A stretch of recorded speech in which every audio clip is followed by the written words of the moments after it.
Realidades, una guía práctica y aplicable para resolver las múltiples exigencias de la vida desde una perspectiva bíblica. Con nosotros, René Peñalba.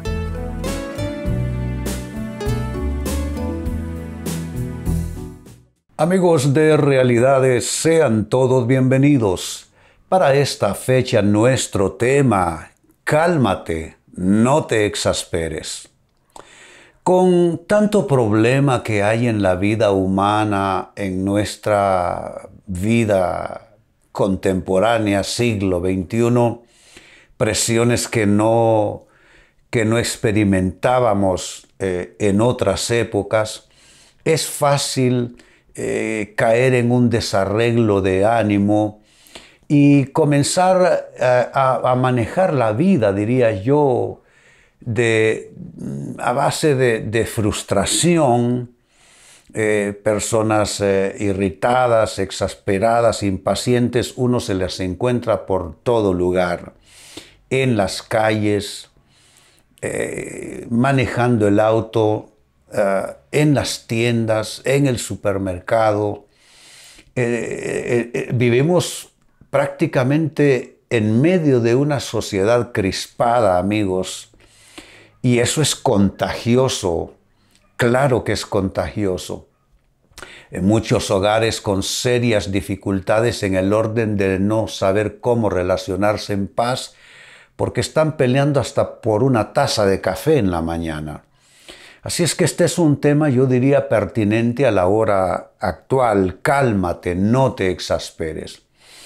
Y atención a la escritura bíblica que citaré a continuación, que nos va a demostrar que esa irritabilidad o esa exasperada situación se vuelve contagiosa.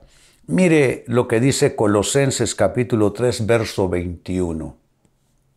Padres, no exasperen a sus hijos para que no se desanimen. Un padre exasperado, una madre exasperada, por supuesto, amigos, produce hijos exasperados también. A veces nos quejamos de los hijos que andan con cara de pocos amigos, dan el portazo en su recámara y no salen el resto del día, contestan de mala gana o simplemente no contestan.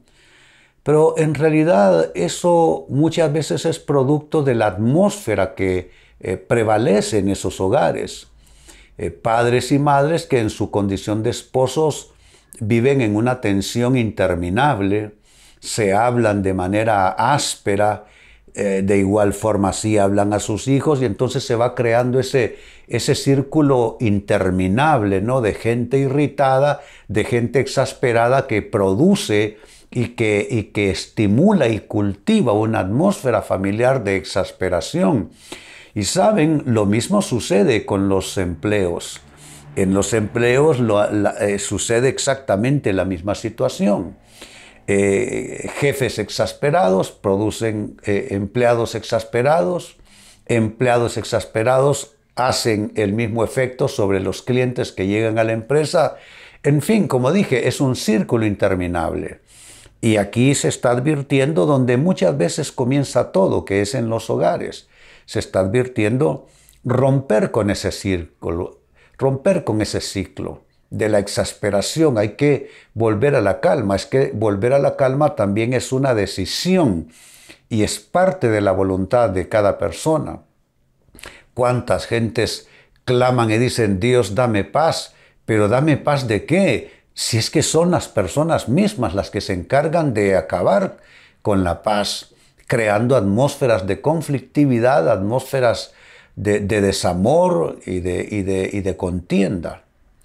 Pues esta escritura nos lleva al punto de formular esta interrogante. ¿Cómo evitar exasperarte y así contagiar a los que amas? ¿Cómo evitar ser tú el portador del contagio del virus?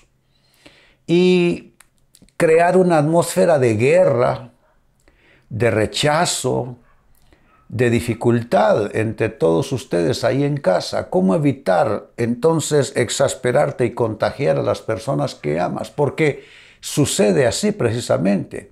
Afectamos a los que más amamos y más nos aman. A veces somos más amables con los desconocidos en la calle o en cualquier otro lugar donde vamos, y somos absolutamente ásperos con aquellos que son parte de nuestra vida, son parte de nuestra historia y son las personas que nos apoyan.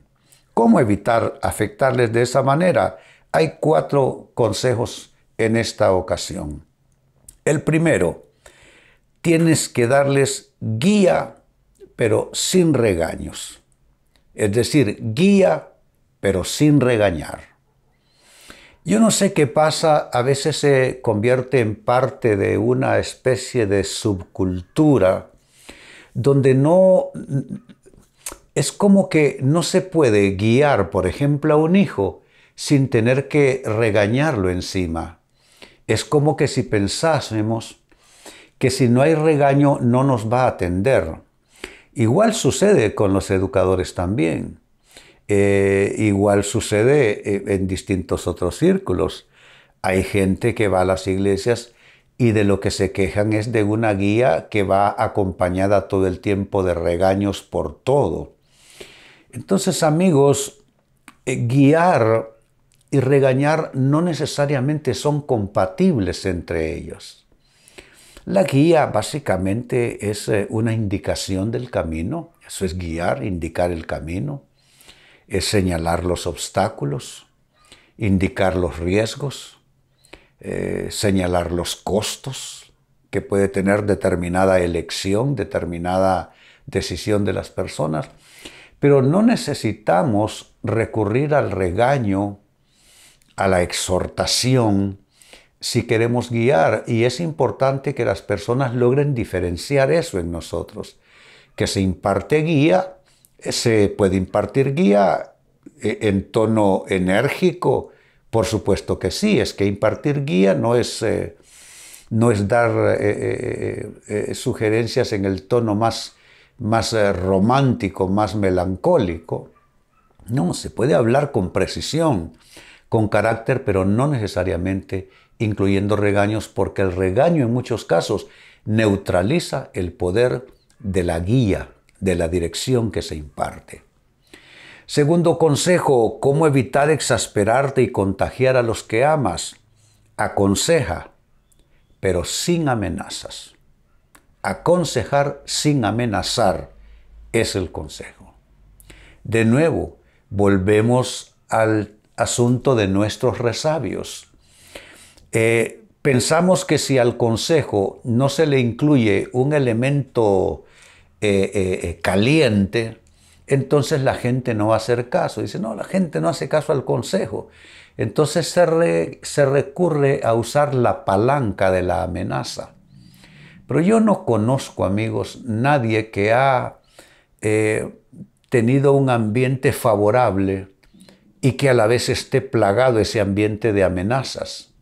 Las amenazas son intimidación, las amenazas producen temor, pero también las amenazas producen rebeldía en las personas. Entre más dictatorial es quien está supuestamente dando el consejo o la guía, entre mayor sea el autoritarismo, más rebeldía se va a provocar en la gente. Y a estas alturas, amigos, les hablo no solamente de nuestros hogares, a nivel de sociedades, a nivel de gobierno, por ejemplo. Un gobierno que se vuelve autoritario solo va a generar una sociedad que se va a rebelar tarde o temprano. Porque el autoritarismo, en principio, solo una persona con actitud cabizbaja, solo una persona con actitud servil o una actitud de esclavo va a poder vivir en paz así. Así es que en cualquier campo en que nosotros pongamos esto a manera de ejemplo, el resultado siempre será el mismo. Eso no trae buenos resultados, eso no sirve. Así es que si tú quieres evitar exasperarte y exasperar a los que están contigo, tienes que aprender a aconsejar sin amenazar. Y si ya lo has estado haciendo, comienza a corregirte. No más amenazas cuando des un consejo. Tercera manera, ¿cómo evitas exasperarte y exasperar a los que están a tu alrededor? Corrige sin humillar. Quiero que vayan notando la importancia, la validez de estos consejos, de estas bases. Guía sin regañar, aconseja sin amenazar y ahora corrige sin humillar. La humillación es una mala herramienta, amigos, definitivamente sí.